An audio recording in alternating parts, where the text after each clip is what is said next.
So hey, how's it going, everybody? My name's McGinnis at Next Sports. I may have met some of you at one point or another. If you ever got injured at one of our events, you probably came to these to get looked at. So a little bit of background on me. I went to college at Temple. I did my bachelor's and master's there in lab, which was a really cool experience. And I'm also currently a part of the U.S. Lacrosse Safe Return to Sport events work group. We're a group that's working on putting together best practices and trying to figure out what things are going to look like when we get on the other side of this. Just a quick disclaimer, I'm not a doctor. I'm not a physician or an infectious disease expert. What I am is a healthcare professional who works in sports medicine and figure out the direction that my company is going to take going forward and how we're going to get back on the field eventually. So I'll kind of give you some insight into the work that I've been doing and the research I've assembled, and hopefully try to give you an idea of what things are going to look like on the other side of this. So you can go ahead to the next slide there, Tom. So what is the novel coronavirus? It's a great question. So novel means that it's new. It's a brand new disease that was never seen before, and so no one has had it before, and therefore no means is that when an individual gets an infection or a virus, their immune system fights it off, and they create a memory of what that virus looks like. So when they encounter it in the future, they know how to deal with it. They can kind of mobilize the forces a lot quicker and take care of things. Nobody has that right now, so everybody's very susceptible to it. In addition to that, in the same vein, there's no vaccine for it. We still don't fully understand how it affects the body, and there still aren't any effective treatments to date. And so that's why all of the drastic measures have been taken thus far. You can go ahead to the next one.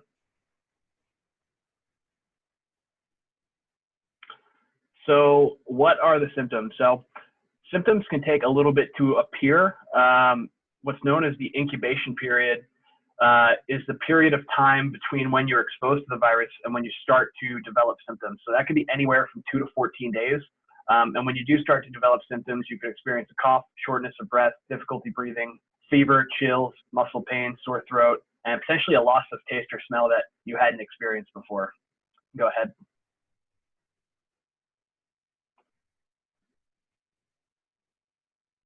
You go to the next one, Tom. Oh, I think you skipped 2.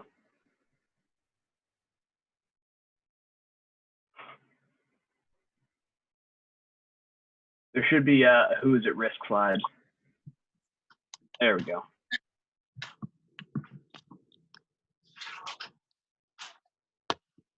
Is there anyone there? One more. There we go. So who is at risk? Fortunately, children and healthy young adults typically don't suffer from severe disease. In fact, they might not have any symptoms at all. That's good in that you don't get super sick from the virus, but it's also bad in that you could be spreading it without even realizing that you know it. It's what you might hear referred to as asymptomatic spread in the news. However, while you may not directly be at risk of severe illness, there are other people who are at risk of severe illness. That includes people who are 65 years or older, people with lung disease, moderate to severe asthma, heart disease, people with immunodeficiencies, people who are severely obese, have diabetes, kidney disease, liver disease. All these comorbidities can put you at risk of much more severe disease. And while it may not affect you directly, the reason that we need to take all these drastic measures is you might not get super sick, but if you go and hang out with grandma or grandpa or even your mom or dad sometimes, they might have some of these comorbidities that could make them very sick in the long run. So you can advance to the next slide.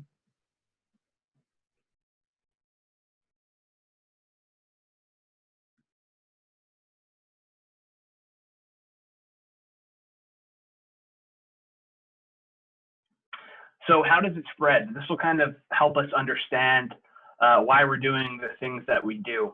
So the primary route of spreading for COVID-19 is through respiratory droplets. So the virus survives suspended in fluid, and you produce these respiratory droplets whenever you talk, cough, or sneeze, more so when you cough or sneeze versus when you talk, as you can see in that awesome picture there. So these droplets can travel approximately 6 feet in the air, and they can make you sick by, landing on your face. You can inhale them, or they could land on surfaces. You touch that surface, and then you rub your eye or pick your nose or put something in your mouth. That's how it could get transmitted to you. And so that's kind of why we have the measures in place. That's why they put the 6-foot parameter on social distancing. That's why we wear masks, so that we try to stop those droplets from leaving our mouths when we're speaking or when we cough and sneeze, particularly in public. Head all down to the next one. So how can you protect yourself? For a little bit, I'm going to go through the things that you've probably heard 1,000 times in the past month and a half or so. But once we get through those, I'm going to go through some more sport-specific scenarios, situations you might find yourself in when we do eventually return to sports. So bear with me for the next couple of slides, as they're probably routine to you at this point, but you can advance to the next one. So one of the big things is hand hygiene. So I've heard this a million times: wash your hands frequently for 20 seconds with soap and water, or the time that it takes to sing the birthday song twice. Use hand sanitizer if soap and water are not available, and avoid touching your eyes, nose, or mouth with unwashed hands. This goes back to the idea that if these particles land on surfaces, you get the virus in your hand, then you touch your face. Bada bing, bada boom, you get the virus. Go to the next one.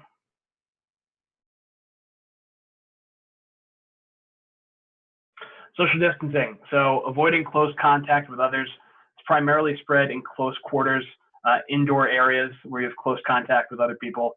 So try to avoid crowded spaces. And when you unfortunately have to get into crowded spaces, like when you're going food shopping or the like, always wear a mask so that you can protect others around you. Also, keep your distance from those who are most vulnerable to severe illness.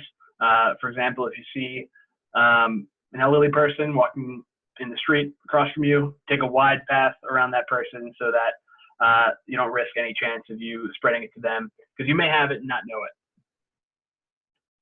You can go to the next one. So wear a mask or face covering when you're in public, particularly when it's difficult to observe social distancing, or if you're not able to observe social distancing, much like the scenarios I just described. What's important to know is that the mask that you're wearing is not meant to protect you. It's meant to protect others. So you can think of the saying, your mask protects me and my mask protects you. And the reason that is because it's blocking your own respiratory droplets from going and being suspended in the air or landing on surfaces, at which point other people could potentially become infected. If you don't have any medical grade ones, it's totally fine. You can make your own. Hyperlink there is a link to the CDC's website where they have a thorough guide on how to make your own mask. I made my own one last week, and it's much more comfortable and much more stylish. So it's a fun little project if you have some time, and I know you have some time. So Tom's going to post it somewhere where you guys can access it, and you can check that out if you want to make your own. Next. So it's kind of unreal that we need to remind people to cover their coughs and sneezes, but evidently we do. So, cover your coughs and sneezes. Use a tissue if it's available, and if not, use the inside of your elbow. If you use tissue, throw the trash right away, and then try to wash your hands as quickly as you can. Go to the next one. So this one might apply more to your parents and to you if you're staying at home now, helping to clean. So clean, disinfect, frequently touch surfaces. As I mentioned, if you get respiratory droplets on your hands and then you touch a frequently touched surface, it could be infected. So try to clean those as quickly as much as you can, preferably at least once a day. So things like doorknobs, countertops, handles, phones, desks, keyboards, toilets, faucets, sinks. These are also things to avoid when you're in a public setting. So say you're at a tournament this summer, if at all possible, try not to put your hand on doorknobs or things of that nature. Hyperlinked here is a link to EPA, Environmental Protection Agency approved disinfectants for COVID-19. There are a ton of them on the list, and the most common one is probably Clorox. More than likely you have one of these items in your closet right now. So you can go to the next one, Tom.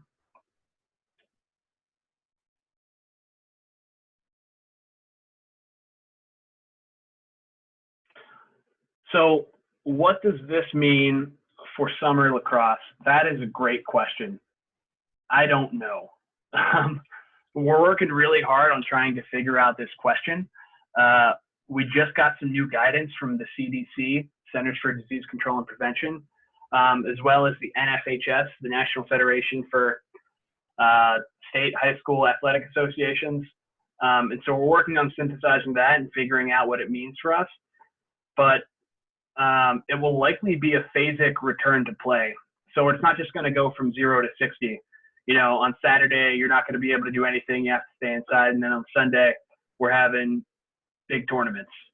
It's probably going to be phasic in that at first it's going to be small group trainings, non-contact, limited number of people, trying not to interact or come in close contact with other people. Slowly progress into traditional practices, then games, competitions, and tournaments.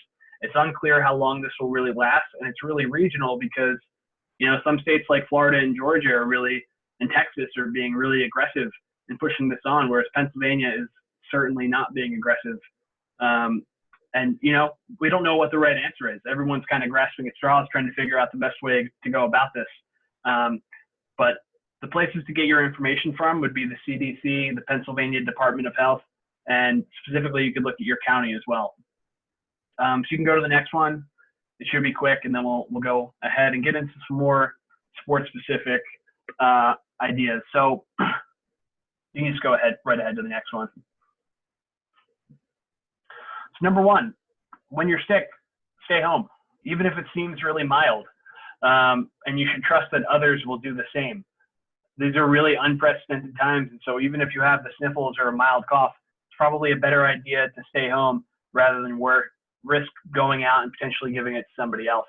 That goes for parents and spectators as well. In particular, if you're a member of the at-risk group, you should stay at home no matter what, at least for the time being. You can go ahead to the next one. Wear a face covering in communal settings, like that awesome one there. It's not currently recommended that athletes wear face coverings during competition or practice, but if you feel more comfortable doing so, you're certainly welcome to do so. Personally, I wouldn't like to wear a mask when I'm working out. It makes it a little bit more difficult to breathe for me, but you might find it a little bit more comfortable. So when feasible, wear a face covering when in group settings. So if you find yourself in an event this summer, keep one in your bag. While you're playing, you don't have to wear it, but when you go out and then you go to the concessions or you go to check out the vendors, throw it on, especially when you're in close contact with other people. Go ahead, Tom. BYOW, bring your own water. This summer, as part of our guidelines for next, if and when we're allowed to have events, we're not going to have water at each field, unfortunately. Some of the kids at the field don't bring water bottles, and they try to suck the water directly out of the cooler, which is not sanitary, particularly in today's world. So bring your own water bottle. Don't share your water bottles with other people, and that's a potential way to spread infection. Go ahead, Tom. So practice social distancing. Part of the things we're doing for our events is trying to limit the number of people who attend our events and our practices. And so our guidelines for events this summer, if and when we're allowed to have them, is that we only want one parent or guardian per athlete.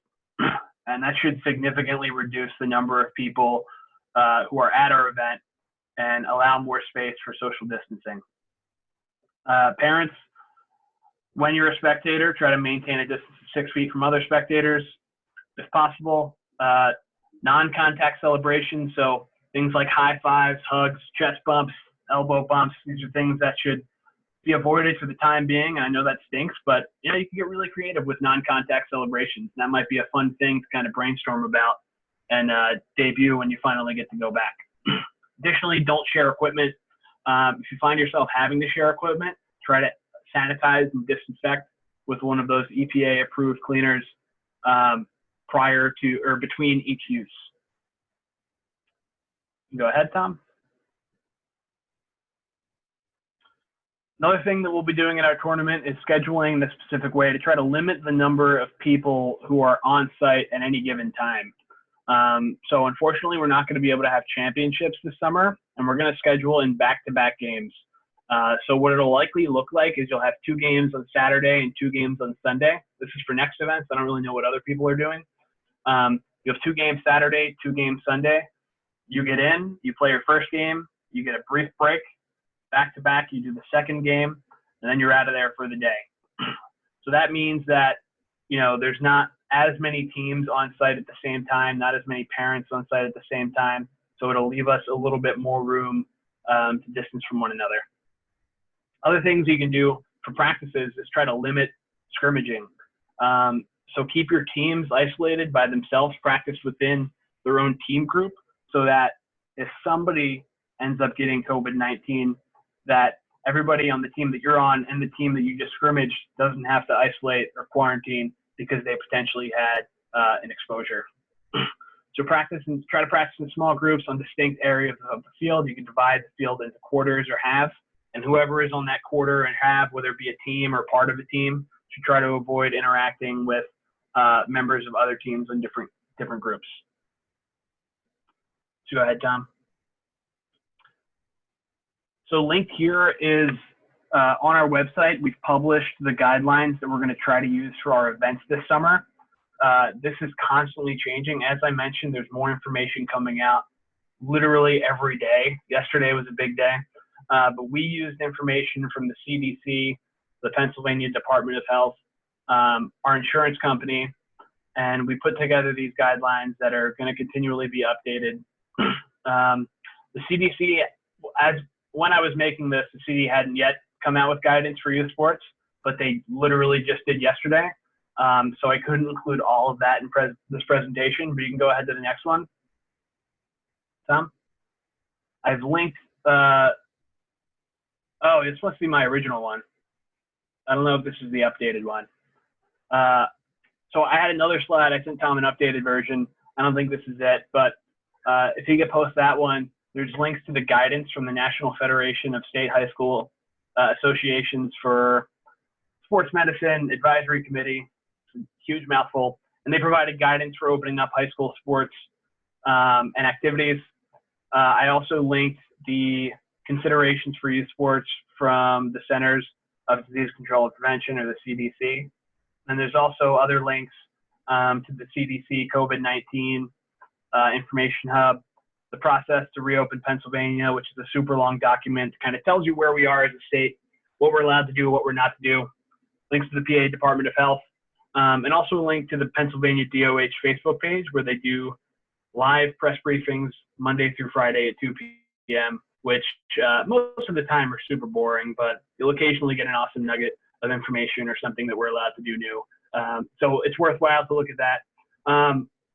That's pretty much all I got. It didn't take a whole lot of time to get through this, but I'd be happy to field any questions that you guys have and answer them to the best of my ability.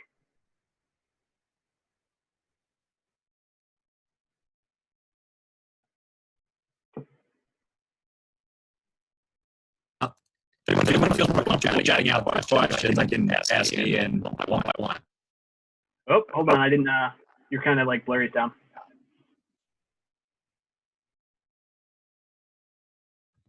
If anyone would feel more comfortable chatting out the question, Ian, I can read them one by one. We can go through questions. I will also be sending out all the links, the updated links Ian sent me to all the GMs, and they'll be dispersing the information out to all the clubs that way.